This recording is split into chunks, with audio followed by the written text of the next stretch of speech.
Bonjour, je vous retrouve aujourd'hui avec un nouveau tuto vidéo. Je retourne à l'art journal, un petit peu plus classique, c'est pas classique, mais on est moins dans les techniques d'aquarelle là, ou pas du tout même. Je vais reprendre avec vous des fonds que j'avais fait à la gel press. Sur mon tuto, je vais vous mettre l'incrustation, l'affiche. C'était les fonds gel press avec les encres, que ce soit les encres en pâte ou les encres en spray. Coucou, et du coup je me suis fait toute une série de fonds comme ça avec vous et voilà, j'en ai déjà utilisé certains que je vous ai montrés. Et là, je continue en fonction de mon inspiration du moment. Donc, je reprends avec vous mon petit carnet d'art journal en cours.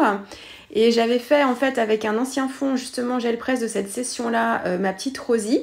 Et en fait, je comptais la mettre sur une double page avec une autre scénette, en fait, sur le côté gauche. Et puis, elle était posée dans mon carnet, en fait, sur le verso d'une page noire. Et je trouvais que c'était plutôt bien. Et en page de garde, en fait, ça pouvait être sympa. Donc, je l'ai laissé là. Et voilà, et j'ai repris en fait deux autres fonds qui pouvaient très bien être travaillés en même temps, comme si la page elle avait été coupée en deux et que c'était exactement le même fond. Donc voilà, j'ai choisi ces deux-là, donc on est encore sur des couleurs un peu arc-en-ciel. Donc j'ai travaillé en fait avec une technique de gel press et d'encre en spray où on met en fait avant un peu de gel médium pour que l'encre en spray elle se fixe un petit peu mieux sur la gel press. Et qu'on ait un effet entre une application à l'acrylique et une application de gel press plus sur des techniques liquides.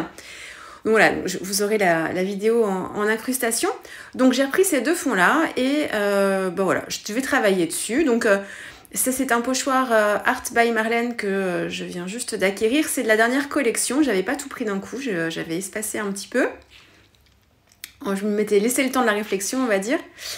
Donc voilà, donc le travail va se faire sur les fonds colorés, mais du coup, comme j'avais plein d'encre en fait sur mon pochoir, ça m'embêtait de l'essuyer sans l'utiliser. Donc en fait, j'ai appliqué la technique du pochoir en fait en version tampon, en pchitant un tout petit peu d'eau sur l'encre qui était sur mon pochoir pour diluer un petit peu et que ça recouvre une plus grande surface et que ça se dépose mieux. J'ai retourné mon pochoir sur un papier blanc et j'ai bien appuyé avec un essuie-tout, à la fois pour récupérer avec l'essuie-tout l'excédent d'encre qui sortirait du pochoir, mais aussi pour que toute l'encre se dépose bien sur plusieurs zones du pochoir et qu'on ait en fait des motifs plutôt nets et pas juste des petites taches mouchetées comme ça. Ça, c'est quand vous avez ce genre de choses, c'est que vous n'avez soit pas assez de produit, en fait, pas assez de liquide sur votre pochoir, ou alors, souvent c'est les deux en même temps, et aussi le fait que vous n'appuyez peut-être pas suffisamment pour bien répartir en fait le liquide, l'encre sur le pochoir. Donc voilà, donc j'ai fait ça avec la partie droite, donc mon fond rose et orange, et puis je l'ai fait de la même façon sur la partie gauche, où là j'ai des teintes plus de bleu, vert et jaune. Voilà, je vous les montrerai à la fin ces fonds parce que je les adore et du coup j'en ai travaillé, celui qui est vert et jaune, j'ai travaillé pour une autre page que vous verrez un petit peu plus tard, que je vous ai filmé aussi, c'est mon fond préféré, l'autre aussi est assez flash, plutôt sympa, mais là en fait donc j'ai gardé la zone blanche au milieu qui m'intéressait vraiment avec le motif du pochoir et je suis venue rajouter de la couleur tout autour encore avec mes encres en spray. Vous voyez, j'ai investi dans cette petite plaque aimantée sur laquelle je peux fixer mes pages pour pouvoir faire le pochoir. Alors, ça fait longtemps que ça existe et je ne l'avais pas prise tout de suite parce que moi, je prends du masking tape et je fixe ça sur ma plaque en verre. Mais je me suis souvent heurtée au problème que vous devez rencontrer aussi, c'est que souvent quand je travaille, j'ai pas de problème à utiliser le masking tape quand je travaille sur un papier qui est plat. Mais quand j'ai des papiers qui ont été travaillés avec des encres que j'ai séchées au heat gun, surtout des papiers qui sont pas très épais, là c'est des papiers un peu plus fins que d'habitude, eh bien je suis souvent un petit peu en galère avec mon pochoir parce que je suis pas sur une surface plate et surtout pour des techniques comme ça avec les encres en spray où en fait l'encre peut passer en dessous. Je m'étais dit quand même ce serait bien que je m'en achète un pour certaines utilisations, ça peut être pratique. Donc du coup voilà, j'ai pris celle-ci et je regrette pas du tout parce qu'effectivement là je l'ai acheté il y a pas longtemps, c'était vendredi donc c'est tout frais. Et en fait là pour les techniques comme ça permet au moins de fixer le papier et de renforcer un petit peu plus pour qu'il soit un peu mieux plaqué. Et on peut combiner masking tape et aussi cette plaque avec les aimants pour pour pouvoir renforcer un peu plus le côté plat si vraiment on a peur.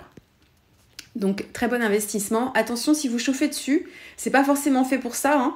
Donc dans les sur le packaging, il est recommandé d'utiliser un tapis de téflon pour protéger un peu le support en dessous. Je connais pas très bien le revêtement qui est fait par-dessus, mais moi j'ai juste séché très rapidement pour éviter que mon papier se gondole trop et pour que mon encre reste bien sur ma page et n'aille pas sur les côtés. Donc c'est juste un pré-séchage et je l'ai laissé sécher après de côté. Mais attention à vos heat guns si vous utilisez la plaque, et je pense qu'il vaut mieux l'enlever quand même. Bon voilà, donc ça c'est pour des fonds, ce seront des fonds voilà, que je vais scraper sur d'autres réalisations.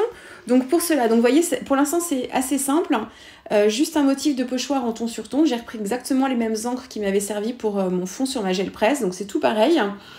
On a le motif du pochoir comme ça qui apparaît. Et puis, j'avais envie d'exotisme et d'oiseaux exotiques un peu dépités. Donc, j'ai pris cette planche de tampon pas Art by Marlène, à chaque fois, je prends une marque pour l'autre parce que les univers sont pas similaires, mais on a un côté décalé très présent dans les deux marques. Alors voilà, c'est pour ça que je fais le lapsus souvent. Non, c'est des tampons de Stamping Bella dans la série Haute-Ball. C'est des oiseaux que j'ai depuis longtemps, mais dont je m'étais pas encore servi. Parce que j'ai les oiseaux aussi de All and Create, mes oiseaux dodus que j'aime bien. Mais là, voilà, ils m'inspiraient ceux-là. Donc, je les ai colorisés dans les mêmes teintes que mon fond avec mes aquarelles. Là, je suis partie qu'avec mes aquarelles Daniel Smith. Donc, dans ces aquarelles-là, j'ai moins de couleurs. Donc, ça me force à faire des mélanges. Et c'est un très bon... Je me force quelquefois à l'utiliser seule sans prendre mon autre palette parce que ça me force à réfléchir en fait à comment créer les couleurs que je veux avec les couleurs primaires. Alors, j'ai des godets un petit peu en plus, hein, mais... Voilà, j'essaye de me limiter quand même. J'ai pas d'ocre, j'ai pas ce genre de choses. J'essaye de les reproduire moi-même. Donc, c'est très formateur, ça aussi. Donc, voilà. Donc, je suis sur des aquarelles. Je travaille sur un papier Paint-On, j'ai l'impression. Mais il réagit, je sais pas, il réagit pas spécialement comme d'habitude. Ou peut-être mes pinceaux étaient un poil trop gros. J'ai eu un doute, du coup, quand je l'ai utilisé. Je me suis dit, ça se trouve, j'ai tamponné sur le Paint-On lisse. Mais je pense que j'aurais plus de difficultés quand même. Donc bon, je sais pas quel papier j'ai utilisé, mais les mises en couleur ont été un petit peu plus difficiles que d'habitude. Mais bon, c'est pas grave. Après, c'est de l'art journal, le mix média. Si c'est pas parfait, c'est pas grave. Sur mes pages où je travaille sur un papier, plus sur des scénettes aquarelles, je me concentre... Déjà, je prends un papier adéquat et je me concentre plus sur mes colorisations. Là, bon, c'est du freestyle, hein, donc ce sera comme ce sera. Je complète ma scène avec la branche avec les feuilles qui fait partie de la même planche de tampon. Donc j'en ai tamponné sur du papier blanc que j'ai colorisé à part, que j'ai détouré.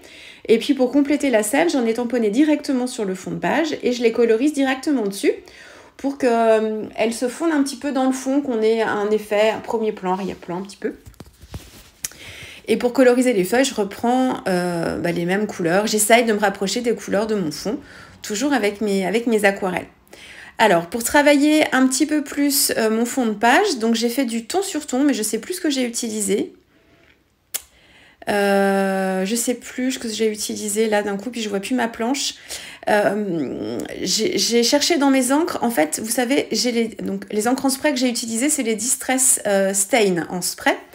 Donc, ce sont les mêmes couleurs que pour les oxydes, les Distress Ink, enfin voilà. Donc ça, comme je les ai en pâte, de toute façon, j'ai pas de souci. Par contre, le rose fluo, c'est un spray d'illusion. On n'a pas ce rose fluo-là, pas à ce point, en fait, dans les Distress classiques. Enfin, les Distress tout court, pardon. Heureusement, j'ai un vieux pad d'encre de Hero Arts dans la série Néon qui me sauve en ce moment, comme j'utilise beaucoup de couleurs flashy, ce qui n'était pas du tout mon cas il y a encore...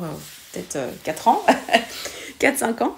Donc voilà, donc j'ai pu l'utiliser, mais je sais plus, je crois que c'est une planche de tampon avec un mélange de lettres, il me semble. Un mélange de lettres, il y a des chiffres aussi par endroit. Mais c'est vraiment du ton sur ton, donc là vous allez peut-être pas voir grand-chose, peut-être plus quand je ferai le film d'un peu plus près. J'ai rajouté des tamponnages noirs pour intensifier un petit peu mon fond, apporter du contraste. Donc une planche de tampon avec des textes et sur la même planche vous avez aussi des effets de petites taches que j'ai combinés. Et puis c'est une technique dont je voulais vous parler Mais j'ai mis du temps à vous en parler parce qu'elle n'est pas efficace à 100%. Donc c'est pour ça que je voulais pas trop vous le dire. Mais d'un côté, ça peut quand même être pratique parce que je l'utilise de temps en temps. Et c'est pas quelque chose que j'ai appris quelque part, j'ai détourné une utilisation. En fait, pour ma modeling, vous savez que ma modeling paste, j'ai toujours un problème quand je travaille sur des fonds colorés. Surtout avec des encres, quand je mets de la modeling paste par-dessus, la modeling paste avec l'humidité réactive l'encre qui est en dessous et boit en fait la couleur. Donc on se retrouve avec une modeling paste qui reste pas forcément très très blanche. Et en fait, pour régler ce problème-là, il faut en fait isoler, imperméabiliser votre fond. Donc souvent ce qu'on utilise, enfin ce que j'utilisais jusqu'à présent, c'était mon spray en fait fixatif, donc mon spray universel. Qui est très efficace parce que du coup on peut plus rien faire en technique humide dessus, c'est vraiment comme si c'était plastifié un peu, hein. Donc ça fonctionne très très bien, c'est une technique que vous pouvez utiliser, mais quelquefois cette technique là elle est un peu trop radicale, surtout qu'on n'a pas encore totalement fini notre page, parce qu'après pour revenir travailler dessus c'est un petit peu plus compliqué pour les tamponnages ou autres. Et puis, bon, ça sent très fort, faut que ça... Voilà, bon, c'est assez nocif, hein. Travailler avec un masque, c'est encore mieux. Donc voilà, donc il y a cette technique-là. Une autre technique que j'utilisais aussi pour imperméabiliser mon fond, c'est d'utiliser mes pastels à l'huile. Parce que j'avais remarqué qu'une fois que je mettais mes pastels à l'huile et que je pchitais un peu d'eau ou mes encres, en fait, ça faisait une pellicule imperméable dessus. Et je me suis dit, je pense qu'en mettant mes pâtes de texture par-dessus, du coup, j'aurais pas de problème. Effectivement, c'est encore plus efficace que la technique dont je vais vous parler là. Par contre, c'est beaucoup plus cher parce que, enfin, ça dépend quel pastel vous utilisez, mais moi, j'ai les pastels à l'huile Sonnelier qui sont des vrais produits de Beaux-Arts de haute qualité. Et du coup, je le fais sur des petites surfaces, mais ça m'embête de l'utiliser sur des grandes surfaces, de gâcher ce produit pour imperméabiliser un support. Par contre, c'est vraiment efficace. Alors, pas autant que le fixatif, mais c'est efficace. Là, ce que je fais, c'est que j'utilise de la vaseline. C'est vraiment tout bête. Donc, avec mon doigt, je prends de la vaseline. Alors, j'en mets un peu sur le dessus de ma main et je viens en prélever comme ça. Et je viens frotter avec mon doigt sur la surface où je veux mettre, en fait, de la modeling paste. Alors, sans parler du fait d'imperméabiliser, ça vous permet, moi, ce que je trouve super agréable, c'est que ça ravive les couleurs qui y a en dessous. Et ça donne un côté, une patine un petit peu, le fait d'utiliser de la vaseline. Et je trouve ça plutôt sympa. Donc je dirais que j'aime bien l'utiliser, même sans rien faire, en fait, quand j'ai des fonds colorés, parce que je trouve que ça le réactive bien. Et puis, c'est une technique... Alors la vaseline, pourquoi j'ai y pensé? Parce que c'est des techniques qui sont utilisées, la vaseline, quand on veut faire des zones de résiste avec des encres aquarellables. Donc avec votre pochoir, vous passez de la vaseline, vous essuyez avec un essuie-tout. Ça, c'est des choses que j'ai vues dans des vidéos plusieurs fois, sur la gel presse aussi. Donc voilà, donc j'avais acheté un tube de vaseline en me disant ce sera pour tester cette technique-là. Et puis après, je me suis dit, mais du coup, comme on peut faire la technique du résiste avec, ça se trouve, c'est pour imperméabiliser mon fond en dessous, et ça se trouve, en mettant de la modeling paste après par-dessus, je devrais pouvoir avoir un motif bien blanc. Et donc, je l'ai testé, et effectivement, ça fonctionne, mais pas totalement non plus. Ma modeling paste a tendance à rester un peu plus blanche, mais j'ai quand même des zones qui se colorent un tout petit peu, là vous le voyez, sur les zones où j'ai vraiment plus de pigments, ça a tendance à se colorer un petit peu, mais quand même ça permet d'avoir un côté un petit peu plus blanc. Je le fais aussi pour mes motifs, en fait, mes motifs de tampons, quand je veux appliquer du Posca blanc par-dessus. Ça me permet sur des motifs comme ça d'éviter que sur des papiers aquarelles ou là des techniques où j'utilise mes aquarelles, ça permet d'éviter que le Posca soit un peu trop bu en fait par le papier en dessous et du coup qu'on ait un motif blanc. Par contre, le Posca il a tendance à glisser un peu dessus et il faut faire plusieurs couches quand même pour avoir un motif net, hein, parce que le Posca il a pas le temps de s'incruster vraiment. Par contre ça se fixe bien au bout d'un moment parce que c'est de l'acrylique que j'utilise, donc sur des surfaces imperméables ça fonctionne bien. Voilà, donc c'est vraiment une grosse parenthèse que je voulais vous faire, parce que bon, ma page après sur le reste il n'y a rien de sorcier par rapport à ce que je fais d'habitude. Là je vous montre, j'adore celui-là, je le scrape après, vous allez voir une autre vidéo. Donc voilà, donc c'est vraiment quelque chose dont je voulais vous parler, et même il faudrait que je vous fasse des vidéos sur l'utilisation de la vaseline dans les techniques de résiste, mais vraiment pour protéger vos pages, pour leur donner une petite patine aussi, je trouve ça vraiment très sympa, c'est ce que je vous disais. Et puis oui, quand vous les utilisez sur les motifs et que vous mettez votre Posca blanc par-dessus, si vous vous trompez avec le Posca et que votre trait est pas beau, moi ça m'arrive quelquefois, Et bien du coup, comme c'est un petit peu imperméable en dessous, vous avez le temps de venir essuyer et de recommencer pour atténuer votre trait et pour le refaire, et c'est assez pratique. Voilà, ma petite astuce, je vous dis c'est pas fiable à 100%, c'est pour ça que j'ai hésité à vous en parler. Là, vous voyez en bas, là, ça fonctionne bien, mais sur certains endroits, ça marche pas forcément de façon optimum, mais moi je trouve que c'est moins pire quand même que de rien mettre du tout quand on veut des motifs bien blancs. Voilà, une autre solution aussi, c'est d'utiliser du gel médium, mais le risque, ça fonctionne très très bien, parce que vous apportez un vernis à votre page. Par contre, si vous travaillez sur un support avec des encres, même les encres qui ont séché, vous allez prendre, le risque c'est qu'il vous faut un pinceau pour l'utiliser, enfin c'est mieux, et du coup vous prenez le risque de faire baver votre encre qui est en dessous. Moi ça m'est arrivé, c'est pour ça que je vous le dis. Autrement, c'est une technique qui fonctionne très très bien. Mais comme c'est quand même assez humide, ça peut vous faire des traînées.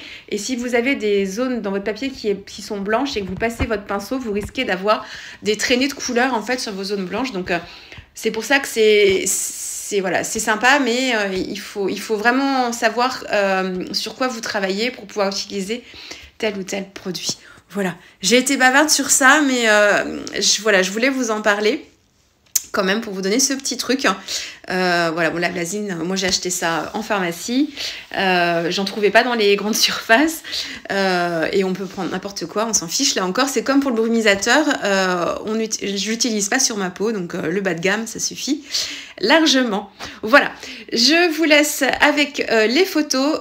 Il a été très difficile pour moi de vous les prendre en photo pour vous retranscrire vraiment le côté lumière sans que ce soit trop flash.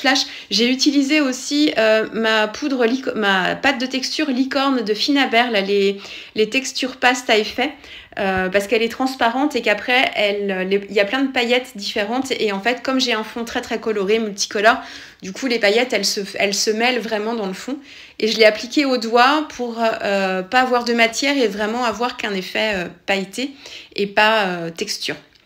Voilà, je vous ai tout dit ou presque. Si vous avez des questions, parce que là j'ai beaucoup parlé sur la vaseline, mettez-les moi en commentaire, je vous répondrai avec grand plaisir. Et puis on va se retrouver très vite avec une prochaine vidéo où je vais scraper le fond que j'ai fait là avec mes sprays. Je vais vous montrer ce que j'en ai fait. Voilà, je vous souhaite un bon dimanche et je vous dis à très vite. Au revoir.